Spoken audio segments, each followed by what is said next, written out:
இப்போது நான் என்ன சொல்ல போகிறேன்னா, இந்த 5 நாளில் நாம் இங்கே என்ன கற்றுக்க போகிறோம் அப்படிங்கிற சிலபஸ் சொல்கிறேங்க. 5 நாளில் முதல் 2 நாள் வெறும் உடம்பை பற்றி மட்டும்தான் பேசுவேன். நாளைக்கு நைட்டு 9 மணி வரைக்கும் உடம்புன்னா என்ன, வியாதிகள்னா என்ன, மருந்து மாத்திரைன்னா என்ன, சிகிச்சைன்னா என்ன, நமக்கு நாமே எப்படி சிகிச்சை பண்ணுறது அப்படிங்கிற செவி வலி தொடு சிகிச்சை அப்படிங்கிற டாப்பிக்கில் 2 நாள் தொடர்ந்து பேச போகிறேன். நாளைக்கு நைட்டு 9 மணிக்குள்ளே இந்த எல்லா சப்ஜெக்டும் பேசி முடிச்சிருவேன். சரிங்களா? அடுத்தது வெறும் மனசை பற்றி பேச ஆரம்பிப்பேங்க. கான்சியஸ் மைண்டுன்னா என்ன, சப்கான்சியஸ் மைண்டுன்னா என்ன, சூப்பர் கான்சியஸ் மைண்டுன்னா என்ன, இதை பற்றி பார்க்க போகிறோம். மனதில் நிறைய அடுக்குகள் இருக்குது. அந்த மனதின் அடுக்குகள் அதில் எப்படி பதிவாகுது, மனசுன்னா என்ன, கோபம் டென்ஷன் பயம்ங்கிறது எங்கே பதிவாகுது, அதை எப்படி அழிக்கிறது, நிம்மதியாக எப்படி வாழ்கிறதுன்னு. இங்கே பாருங்க, மனசை பற்றி பேசுறதுக்கே 2 நாள் வேணும். அடுத்தது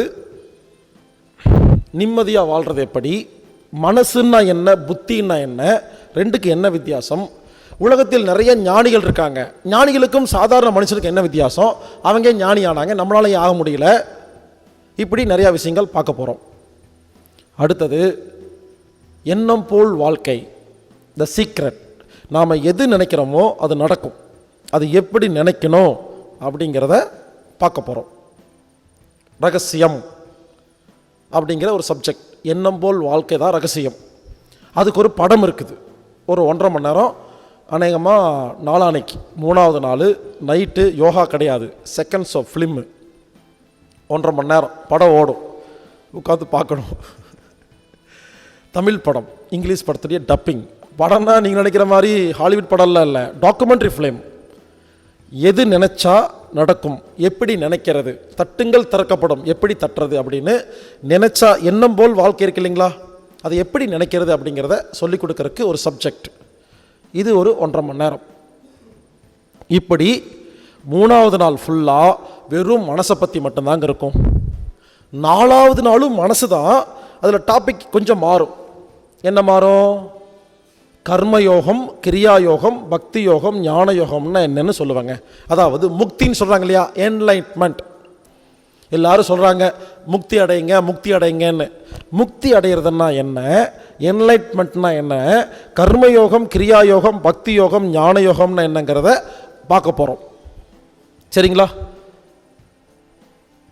அடுத்தது சைக்காலஜி. இங்கே பாருங்க, கணவன் மனைவிக்குள்ள ஏன் சண்டை வருது, எப்படி சரி பண்ணுறதுன்னு பார்க்க போகிறேங்க. நானும் முதல்ல உட்காந்து உடம்பில் வரும் அனைத்து வியாதிகளுக்கும் 5 காரணம்னு பேசிகிட்டு இருந்தேன். அப்புறம் தான் சில பேர்த்துக்கு 5 காரணத்தை சரி பண்ணாலும் வியாதி குணமாகலை. என்னன்னு பார்த்தா புருஷ பொண்டாட்டி சண்டை. அப்புறம் தான் 6வது காரணத்தை சேர்த்துக்கிட்டேன், புருஷ பொண்டாட்டி சண்டை இருந்தால் எந்த வியாதி குணமாகாது. ஆமாங்க, அங்கே நிம்மதி இல்லைன்னா எல்லாமே அடிபட்டு போகுமா? அதை கண்டுபிடிச்சி கணவன் மனைவி நிம்மதியாக அன்பாக வாழ்கிறது எப்படி அப்படிங்கிறதுக்கு அதுக்கு ஒரு கோர்ஸ் ஆட் பண்ணிட்டோம். த ஆர்ட் ஆஃப் லவ்விங், காதல் கலை, அதுவும் நம்ம கோர்ஸில் இன்க்ளூடட். அதையும் பார்க்க போகிறோம், அது எப்படிங்கிறத. அடுத்தது கேள்வி பதில்.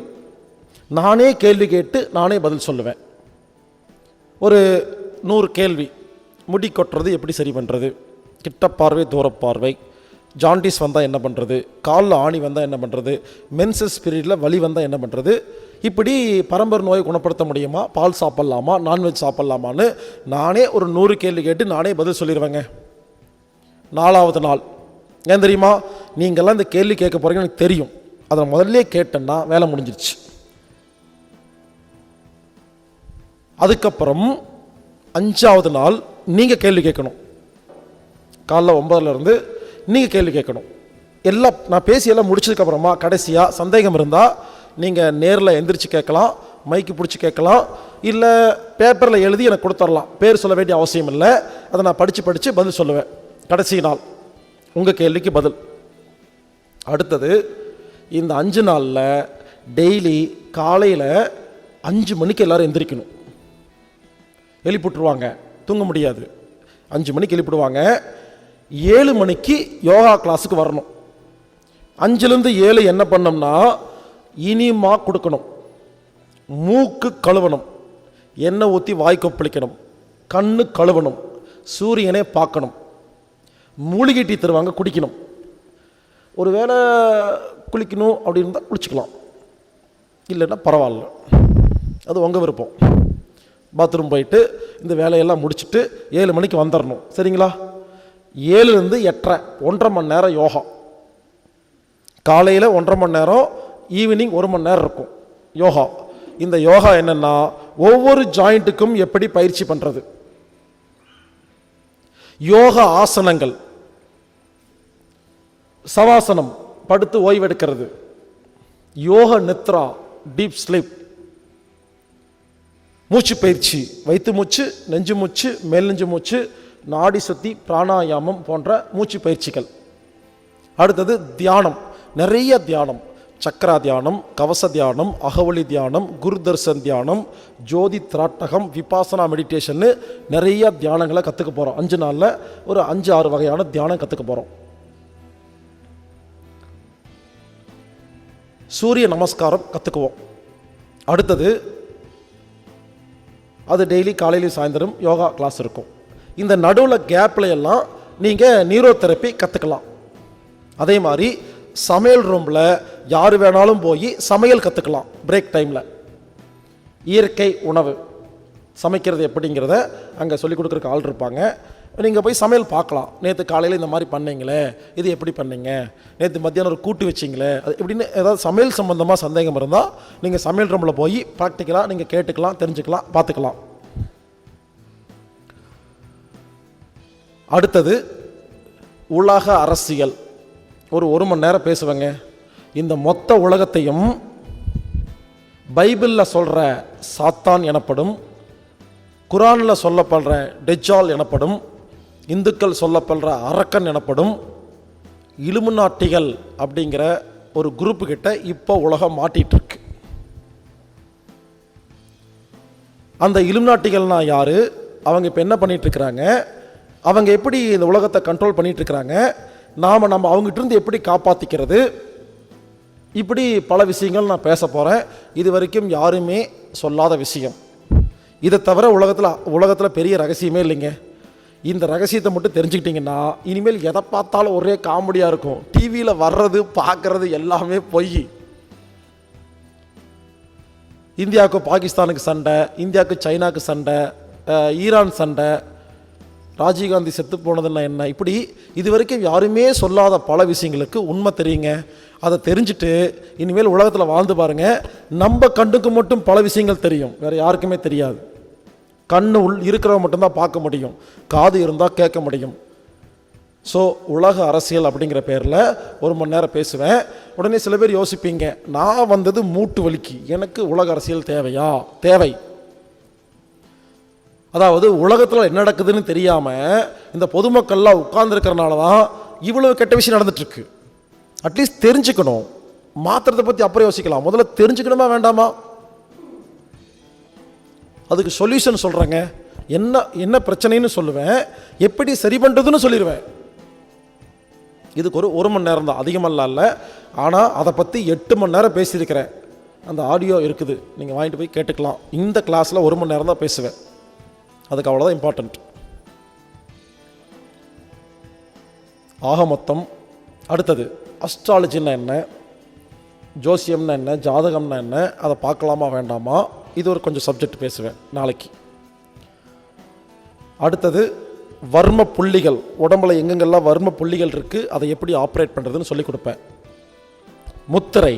முத்திரைகள் மூலமாக எப்படி உடம்பை ஆரோக்கியமாக வச்சுக்கிறது, வாசி யோகம்னா என்ன, விபாசனா மெடிடேஷன்னா என்ன, இதை பற்றியெல்லாம் சொல்லுவேன். அடுத்தது ஷேர் மார்க்கெட்டில் இன்வெஸ்ட் பண்ணலாமா வேண்டாமா. உடனே சில பேர் கேட்பீங்க, இதெல்லாம் தேவையான்னு. ஹலோ, அதனாலேயே பல பேர்த்துக்கு பிபி சுகர் எகிரிட்டுருக்கு. அது ஏன் ஏறுது ஏன் இறங்குதுன்னு தெரிஞ்சால் நமக்கு ஏறாது, இறங்காது. அதுவும் சில பேர் ஆப்ரேட் பண்ணிகிட்ருக்குறாங்க. நீங்கள் நினைக்கிற மாதிரி ஷேர் மார்க்கெட் அதுவாக இறங்கலை. சில பேர் ஆப்ரேட் பண்ணுறாங்க. அவங்க யார், அவங்க ஏன் ஏற்றுறாங்க இறக்குறாங்க, நான் நினச்சேன்னா ஏற்றுவே இறக்குவேன். ஷேர் மார்க்கெட்டில் அவ்வளோ இன்வெஸ்ட்மெண்ட் முடிச்சிருக்கிறேன். அதை பற்றியெல்லாம் சொல்லி கொடுத்துருவோம். ஆக மொத்தங்க 5 நாளில், ரொம்ப சிம்பிளாக சொல்கிறேங்க, 5 நாளில் ஒரு தனி மனிதன் இந்த உலகத்தில் வாழ்வதற்கு தேவையான நல்ல விஷயங்களை, ஞானத்தை நாம் உங்களுக்கு கொடுக்குறோம். ரொம்ப சிம்பிளாக சொல்லப்போனால், நோய் என்பது அஞ்ஞானம், சிகிச்சை என்பது ஞானம், குழப்பம் என்பது அஞ்ஞானம், தெளிவு என்பது ஞானம், தொழிலில் நஷ்டம் என்பது அஞ்ஞானம், வியாபாரத்தில் லாபம் என்பது ஞானம், கணவன் மனைவி டைவர்ஸ்ங்கிறது அஞ்ஞானம், ஒற்றுமைங்கிறது ஞானம். புரிஞ்சுக்குங்க, ஞானத்தின் மூலமாகத்தான் ஒரு விஷயத்தை சரி பண்ண முடியுமே தவிர காசு கொடுத்து பணம் கொடுத்து இன்ஃப்ளூயன்ஸ் மூலமாக எங்கேயும் ஆட்டி வாங்க முடியாது. நமக்கு எதை பற்றி தெரியலையோ அதில் கஷ்டம். உடம்பை பற்றி தெரிலன்னா நோய், மனசை பற்றி தெரிலன்னா குழப்பம், புத்தியை பற்றி தெரிலன்னா நஷ்டம், கணவன் மனைவி உறவு தெரிலன்னா டைவர்ஸ். புரிஞ்சுக்குங்க, புரிஞ்சுக்கிறது மூலியமாக, அதாவது ஞானத்தின் மூலியமாகத்தான் நாம் தெளிவடைய முடியும். அதுக்கு ஒரு உதாரணம் சொல்கிறேன். இத்தனை பேர் உட்காந்துருக்கீங்க, ஒரு பாம்பை தூக்கி வீசுகிறேன், என்ன பண்ணுவீங்க? எல்லாரும் வெளியே ஓடி போயிடுவீங்களா? ஒரே ஒருத்தர் மட்டும் உட்காந்துருப்பார். அவர் யார் தெரியுமா? பாம்பாட்டி. ஏன் உட்காந்துருக்காரு? அவருக்கு பாம்புன்னா தெரியும், பயப்பட மாட்டார். எதை பற்றி தெரியுதோ அதை பற்றி நாம் பயப்பட மாட்டோம். எல்லாரும் கேட்குறாங்க, நீ இந்த மாதிரியெல்லாம் பேசிகிட்டு இருக்கிறியே, உனக்கு ஒன்றுமே ஆகாதா? ஹலோ, எப்போ பயப்படுறீங்களோ அப்போ தோத்துட்டீங்க, முடிஞ்சு போச்சு. நாம் என்ன பண்ணுறோம்? கெட்ட காரியம் பண்ணுறவன் ஒருத்தன் நம்மளை என்னமோ பண்ணிடுவான்னு பயப்படுறீங்களே, கெட்ட காரியம் பண்ணுறவனே ரோட்டில் நடு ரோட்டில் சுற்றிட்டு இருக்கானே, நமக்கு என்னங்க குறைச்சல்? உங்கள் ஊரில் எம்எல்ஏ, மினிஸ்டரு, அவங்க இவங்க ஃப்ராடு பண்ணுறவங்கெல்லாம், எங்க கெட்ட காரியம் பண்ணுறவங்கெல்லாம், சாராய வைக்கிறவன், பிரார்த்தல் பண்ணுறவன் எல்லாரும் நடு ரோட்டில் காரில் சுற்றிக்கிட்டு வணக்கம் அப்படின்னு போகிறானுங்களா இல்லையா? அவனுங்களே போகிறானுங்க. நம்ம போகிறக்கு என்ன பயம்? ஒன்றே ஒன்று தாங்க, எப்போ பயப்படுறோமோ அவுட், முடிஞ்சு போயிட்டோம். தைரியம் தான் வாழ்க்கை. எப்போ தைரியம் வரும்? ஞானம் அதிகமாக அதிகமாக தைரியம் வரும். ஞானம் கம்மியாக கம்மியாக பயம் வரும். நீங்கள் எந்த அளவுக்கு விஷயம் அதிகமாக தெரிஞ்சு வச்சுருக்கீங்களோ இந்த உலகத்தில் தில்லா தைரியமாக நெஞ்சில் மஞ்சாச்சோரோட சுற்றலாம். நம்ம எதுவுமே தெரியல, எதை பார்த்தாலும் பயப்படுறோம். இந்த 5 நாளில் எதை கற்றுக்கிறோமோ இல்லையோ, தைரியமாக நிம்மதியாக வாழ்வதற்கு தேவையான ஞானம் கிடச்சிருங்க. இந்த உலகத்திலேயே சிம்பிளாக ஞானம் கிடைக்குதுன்னா கேள்வி ஞானம் தாங்க சிம்பிள், த பெஸ்ட். மற்றவங்க பேசி கேட்கும்போது உட்கார்ந்து கேட்குறோம் பார்த்தீங்களா, இதை விட ஞானம் உலகத்தில் கிடையாது. என்னதான் புக்கு படித்தாலும், என்னதான் வீடியோ பார்த்தாலும், என்னதான் ஆடியோ கேட்டாலும் ஞானம் வராதுங்க. மற்றவங்க பேசும்பொழுது உட்கார்ந்து கேட்குறோம் பார்த்தீங்களா, இதுக்கு பேர் தான் கேள்வி ஞானம். அந்த காலத்தில் வேதங்கள் எல்லாம் யாருமே எழுதி வைக்கல, உட்காந்து பேசுவாங்க, உட்காந்து கேட்பாங்க.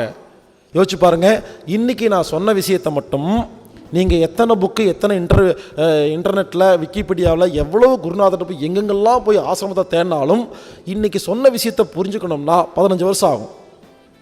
ஆனால் மற்றவங்க தெரிஞ்சுக்கிட்டவங்க சொல்லி கொடுக்கும் பொழுது ஒரே நாளில் புரிஞ்சுக்கலாங்க. அதனால் 5 நாளில் தயவு செய்து விழிப்புடன் இருங்கள். முழிச்சிட்டு உட்காந்து கேளுங்க. 5 நாள் உட்காந்து முழுசாக கேட்டுருங்க. அது உள்ள ஆழமாக பதிவாயிரும். அதுக்கப்புறம் அழிக்க முடியாது, அப்படியே தான் கிடக்கும். அதனால் 5 நாளில் நாம் இந்த உலகத்தில் நிம்மதியாக வாழ்வதற்கு தேவையான உடல் ஆரோக்கியம், மன நிம்மதி, புத்தியில் தெளிவு, உறவுகளில் ஒற்றுமை, உலக அரசியல், உலக அமைதி போன்ற நல்ல விஷயங்கள், பல விஷயங்களை கற்றுக்க போகிறோம். இது கூட யோகா, மூச்சு பயிற்சி, அக்குபஞ்சர் வேறு கற்றுக்க போகிறோம். நீரோதெரப்பி வேறு தெரிஞ்சுக்கிறோம், சமையல் தெரிஞ்சுக்கிறோம்.